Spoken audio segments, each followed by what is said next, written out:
नमस्कार दोस्तों, स्वागत है आपका एसएससी मॉक टेस्ट में। आज हम करेंगे ओलिव बोर्ड के लाइव मॉक का सॉल्यूशन।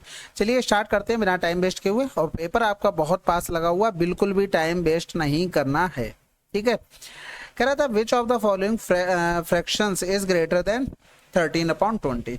तो देखो यहाँ पर हमें सिंपल सा एक बार समझ लो, फिर डायरेक्ट गुणा करके लिखना था। 13/20 हो गया, इसमें देखेंगे तो 60 हो गया, इधर देखेंगे 13 सत्ते 91 हो गया, यानी कि ये बड़ा आ गया। अब यहाँ पर ऐसा नहीं कि सबको लिख लिख के कर रहे, तो डायरेक्ट 20 छक्का 120 हो गया। 13 और 11 का गुणा 143 जो आपका फेवरेट नंबर है। फिर इसमें 20 और 7 का गुणा 140, 13 ने में 117 हो गया। अब यहाँ पर देखो केवल एक चीज में देखेंगे कि इज ग्रेटर देन, तो सिंपल सा यही आ रहा है, बाकी ये भी इधर बढ़ा था, यानी कि आंसर लगा दो। अगला सवाल कह रहा था कितने परसेंट कर्मचारी को ग्रेड ए कर्मचारी कहा जाता है। तो भाई ए ग्रेड वाले होंगे कौन भाई, ग्रेड ए के जो कम से कम 3 साल का उनको एक्सपीरियंस हो। तो देखो 3 साल कम से कम, यानी कि यहीं से स्टार्ट होगा। 7 5 12 और 3 15 हो गया। टोटल कितने थे, 15 4 19, 19 और 10 29, 29 और 6 35 हो गया, यानी कि गुणे में 100। तो 5 सत्ते 35, 5 तिये 15, यानी कि 300 बटे में 7 हो गया। 7 चौक 28 हो गया, बचा कितना 2, 7 दूनी 14 हो गया, 6 बच गया। आंसर यहीं से लगा दो, क्योंकि 7 अट्ठे 56 नहीं कर पाओगे, 7 छक्का तो 42 कम हो जाएगा ना। कह रहा था एक साथ इमारत बी में पुरुषों, इमारत डी में महिलाओं और इमारत ई में पुरुषों की कुल संख्या का योगफल क्या है।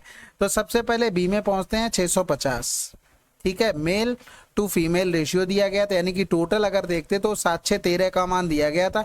हमें किसका मान निकालना था, बी में पुरुष का। पुरुष फर्स्ट नंबर पे लिखे हैं, तो 13 पंजे 65 और 6 पंजे 30, यानी कि 300 आ गए। अब ये चीज आपको ऐसे नहीं लिखनी है, आपको डायरेक्ट सोचना है। जैसे डी में गए तो 3 2 5 कै गुना हो रहा था, 100 गुना हो रहा था। फिर यहाँ पर महिलाओं की संख्या दूसरे नंबर पे, तो 2 का 100 गुना 200 हो गई महिलाएं, ठीक है। फिर डी में जाएंगे तो 8 7 15, 15 दूनी 30 हो गया, 15 पना 75, 25 गुना हो रहा था। पुरुषों की संख्या चाहिए, 25 सत्ते 175 हो गया, यानी कि 5 7 3 2 5 1 6 675 आंसर। अगला सवाल, व्यक्ति ए ने 20,000 रुपए का निवेश करके एक व्यवसाय शुरू किया। 14 महीने के बाद बी 18,000 रुपए का निवेश करके ए के साथ शामिल हो गया। बी से 4 महीने बाद सी 30,000 रुपए का निवेश करके उसके साथ जुड़ गया। 2 वर्ष के अंत में कुल लाभ इतने रुपए है, बी और सी का कुल लाभांश क्या है। तो सबसे पहले 24 महीने के लिए इन्वेस्ट करना है। तो यहाँ पर देखो जीरो आ रहे हैं ना 3 3, तो उनको तो हटा ही दो, क्योंकि उनसे हमें कोई मतलब नहीं होने वाला। रेशियो बनाएंगे एट द एंड। तो देखो ए का अगर देखें तो ये 24 महीने के लिए इन्वेस्ट किया। बी आया 14 महीने के बाद, यानी कि 10 महीने के लिए बी ने इन्वेस्ट किया, क्योंकि 24 महीने टोटल जाना था। 14 महीने बाद आया तो 10 ही महीने के लिए तो बचा था। सी आया बी से भी 4 महीने बाद, यानी कि वो 18 महीने बाद आया, बचा कितना 6 महीने, यानी कि बी ने 6 महीने के लिए जमा किए इतने रुपए, ठीक है। तो यहाँ से 6 3 18 हो गया, 6 चौक 24 हो गया, ये जीरो और चला जाएगा। फिर यहाँ पर 3 बचा, इधर भी 3 बचा, और इधर करेंगे तो ये 8 हो गया। 8 3 11 और 3 14 हो गया। इसका मान दिया गया था 43400। हमें बी और सी का चाहिए था, यानी कि 6 का मान। तो 14 तियां 42, 14 एकम 14, गुणे में 6, 0 0 6 एकम 6, 6 तियां 18 आंसर। अगला सवाल, दो संख्याओं का एलसीएम एचसीएफ इतना इतना दिया गया था तथा दोनों संख्याओं का योगफल इतना है। दोनों संख्याओं के व्युत्क्रमों का योगफल ज्ञात कीजिए। देखो 2 संख्याएं होती हैं, ठीक है। इनका कुछ भी गुणनफल दिया जाए, जैसे हमने मान लिया कि हमको x दे दिया गया, और इनका अगर योगफल की बात करें तो हमको y दे दिया। अब कह रहा है व्युत्क्रमों का, तो व्युत्क्रम लिखोगे तो यही तो आ जाएगा, यानी कि a प्लस का b अपॉन में ab का मान हमें निकालना है। तो ये चीज हमेशा ध्यान रखनी है आपको, सॉरी y अपॉन में x, तो ये चीज आपको लिख लेनी है। ये सवाल नोट कर लो जहां पढ़ते हो, जिसको बार बार रिवीजन करते हो बस, क्योंकि आप चीजें तो जानते हो, लेकिन आप टाइम कैसे सेव कर पाओगे, क्योंकि ये बहुत सवाल आता है। अब देखो यहाँ पर आपको पता है एलसीएम इनटू में एचसीएफ बराबर क्या होता है, दोनों नंबरों का प्रोडक्ट, यानी कि इसका मान हमें क्या दिया था 110 गुणे में 11 दिया गया था, और बाई का मान 121 दिया गया था। तो 121 बटे में 110 गुणे में 11, यानी कि आंसर क्या आ जाएगा 1 बटे में 10।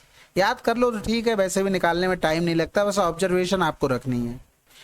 18 पुरुष एक कार्य को 22 दिनों में कर सकते हैं जब सभी पुरुष पहले 20 दिनों के लिए कार्य करते हैं और फिर शेष कार्य को 16 दिनों में पूरा करने के लिए 12 पुरुष उनके साथ जुड़ जाते हैं। यदि 18 पुरुष 8 दिन काम करते हैं तो अनुमानित कितने % काम पूरा होगा।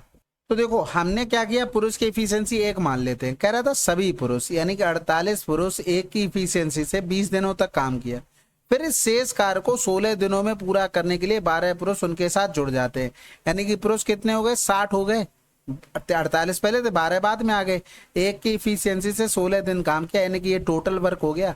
कह रहा था 18 पुरुष 8 दिन काम करते हैं, यानी कि 18 पुरुष 8 दिन काम करते हैं, इफिशियंसी एक थी। तो कितना परसेंटेज, यानी कि इसको सॉल्व करके हमें भाग करना था।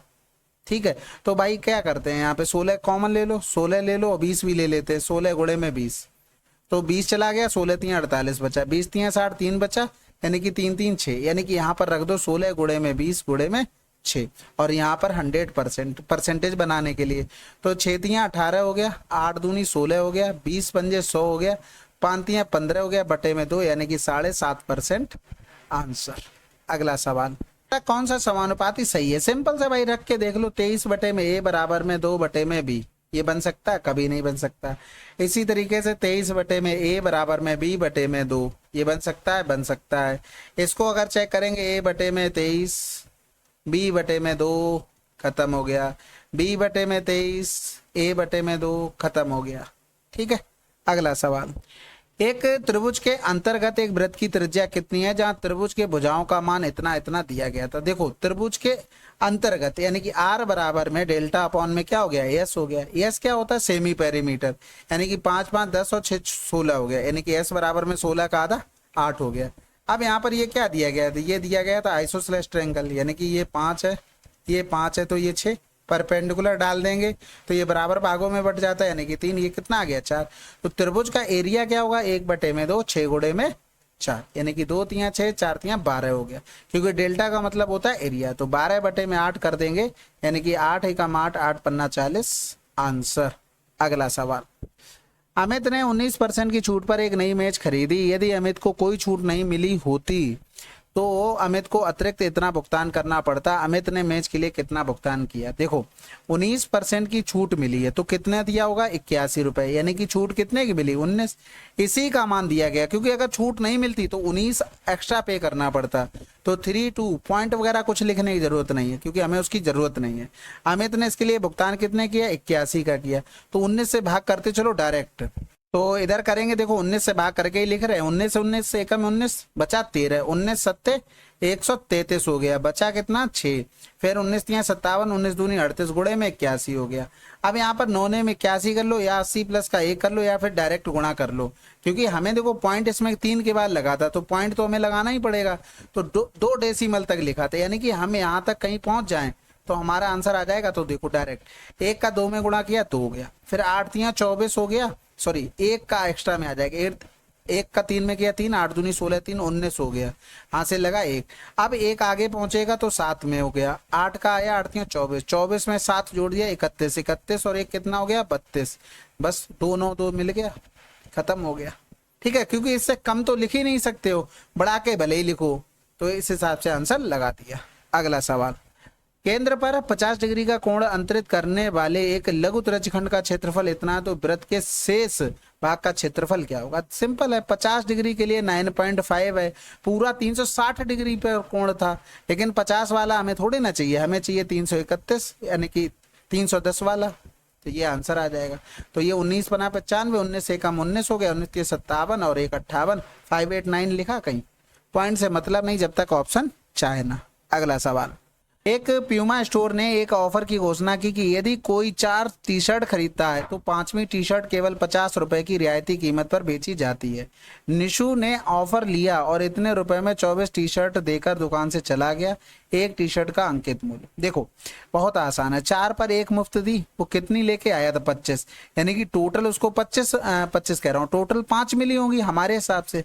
अगर 4 वो खरीदता तो 1 तो फ्री थी, लेकिन जब हमने 5 खरीदी तब 1 फ्री, जब उसने 25 खरीदी तो कै गुना, 5 गुना, तो उसको कै फ्री मिली होंगी, 5 फ्री नहीं मिली, कहने के लिए बोल दिया, लेकिन यहाँ पर 50 रुपए की रियायती मूल्य पे था तो 50 का गुणा कर देंगे, यानी कि 250 रुपए की उसे क्या हुई होगी, छूट मिली होगी।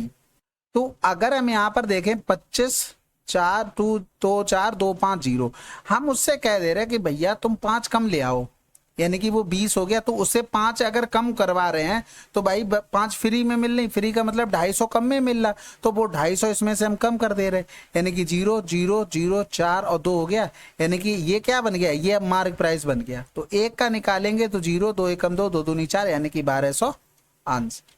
अगला सवाल, यदि 3 अंकों वाली संख्या इतनी इतनी एक पूर्ण वर्ग है तो a माइनस बी का मान क्या होगा। देखो ये क्या कह रहा था, पूर्ण वर्ग है, तो आपको देखो याद होना चाहिए कि 196 कहीं ना कहीं आपने पढ़ा है, बस खत्म हो गया सवाल। अगर नहीं दिमाग में तब तो कोई बात ही नहीं। फिर 4% साधारण ब्याज की दर से 3 वर्षों में इतने रुपए के ऋण का भुगतान कितनी धनराशि वार्षिक किस्त द्वारा किया गया है।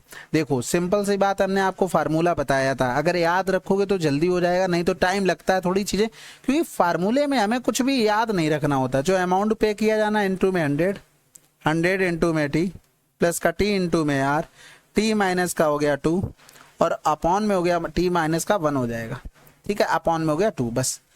नहीं तो क्या चीजें आसान होती हैं वैसे भी, लेकिन जब रेट निकालने को आती तब वो टिपिकल बन जाती, तो फार्मूला एट द एंड याद ही करना। तो इसी तरीके से कर लो, हमें किस्त निकालनी है और अमाउंट हो गया हमारे पास 5304 जो देना है, और 100 अपॉन में 100 इंटू में टी का मतलब 3 प्लस में टी इंटू में आर का मतलब 4 3 12 हो गया, 3 से 1 गया 2, 2 से 2 कैंसिल आउट हो गया, ठीक है, उसको लिखना जरूरी नहीं।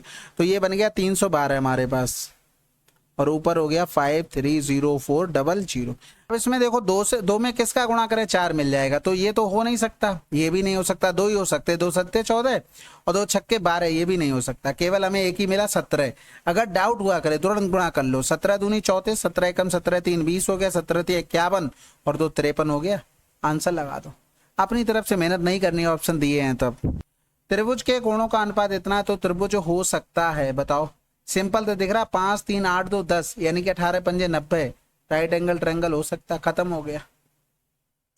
कह रहा था इसके मान हमें बताना है। अब इसको देखो, इसको हम क्या लिख सकते थे, कोसेक 55 डिग्री लिख सकते हैं, ये सिंपल है बिल्कुल। देखो अगर हम लिखना चाहें सेक 35 डिग्री बराबर में हम लिख सकते हैं सेक 90 माइनस का 55 लिख सकते हैं, बिल्कुल। अब सेक चेंज किस में होता है, कोसेक में। फर्स्ट क्वाड्रेंट में सभी प्लस होते हैं, तो ये कितना आ जाएगा 55, और कोसेक साइन का अपोजिट होता है। इसी तरीके से tan को हम cot 88 लिख सकते हैं, तो ये कैंसिल आउट हो जाएगा। 61 माइनस का 7 गया, 11 से 7 गया तो 4, आंसर, ठीक है। बाकी अब डिटेल में जाओगे फिर तो टाइम लगने वाला है। गेंद का सतह क्षेत्रफल इतना है तो गेंद का व्यास कितना होगा। देखो सिंपल सा 4 पाई आर स्क्वायर का मान दिया गया था, 4 नेम 36 हो गया, यानी कि आर बराबर 3 हो गया, 3 दूनी 6 कहीं लिखा है भाई। गेंद का सतह क्षेत्रफल क्या होता है, 4 pi r square, 36 pi cancel out, 4 नेम 36, आर बराबर में 3, 2 का गुणा कर दो दोनों तरफ। अगला सवाल सिंप्लीफिकेशन है, इसको आप खुद से करेंगे, ठीक है, इसमें मैं क्या ही एक्स्ट्रा बताऊंगा टाइम वेस्ट करने के अलावा। किसी संख्या को इतने से क्रमिक रूप से विभाजित करने के बाद शेषफल इतने, यदि समान संख्या को 19 से विभाजित किया जाता है तो शेषफल क्या होगा। अब ये देखो लेटेस्ट अभी 2-3 सवाल पूछे गए CHSL 2024 में, आप समझ सकते हो ओले बोर्ड में एकदम अपडेटेड कंटेंट मिल रहा है आपको। तो देखो इसको मैंने डायरेक्ट बताया था, 6 7 11 लिखो, 1 3 4 लिखो, इन दोनों को जोड़ दिया, 11 4 15, इनका गुणा किया, 15 सत्ते 105, इनको जोड़ दिया, 105 और 3 108 हो गया, 108 में गुणे कर देंगे, ठीक है, 108 आया था, यहाँ पर लिख लेते हैं, ज्यादा हो जाएगा फिर तो।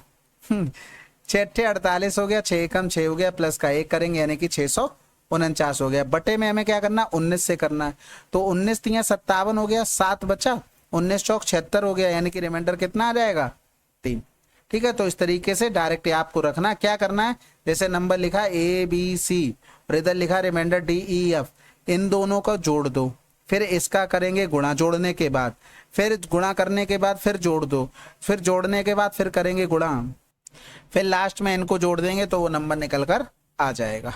अगला सवाल, अब इसमें देखो हम सिंपल से क्या करते हैं, A + B बराबर में 80 मान लेते हैं, 180, ठीक है, और यहाँ पर क्या करते हैं C बराबर 0। एट द एंड देखो एंगल पे डिपेंड तो नहीं कर रहा, तो हम कुछ भी बना सकते हैं जो भी हमें सुविधा लगेगी। तो भैया यहाँ पर साइन 90 का मान 1 हो गया, कॉस 90 का मान 0 हो गया, इधर लिखेंगे कोसेक 90 हो गया, यानी कि 1 हो गया, वो तो 0 हो ही गया था, हम लिख के दिखा रहे। यहाँ पर देखो साइन 0 का मान क्या होता है, 0 होता है, प्लस में 1 करेंगे तो आंसर क्या आ जाएगा 1, क्योंकि हमें डिपेंड ही नहीं कर रहा था कि वो C क्या है क्या नहीं है, हमें सिंपल सा एंगल अपनी तरफ से मानने थे, जो भी मानना हो, ठीक है। अगला सवाल, जब 8 व्यक्तियों को समूह में इतने वजन वाले व्यक्ति को अन्य व्यक्ति से बदल दिया जाता है तो औसत वजन इतना केजी कम हो जाता है, नए व्यक्ति का वजन क्या है? देखो यहाँ पर बदला गया है, कोई नया नहीं आया है, और एवरेज कम हो गया, यानी कि जो भी आया है वो 93 से कम लेके आया है।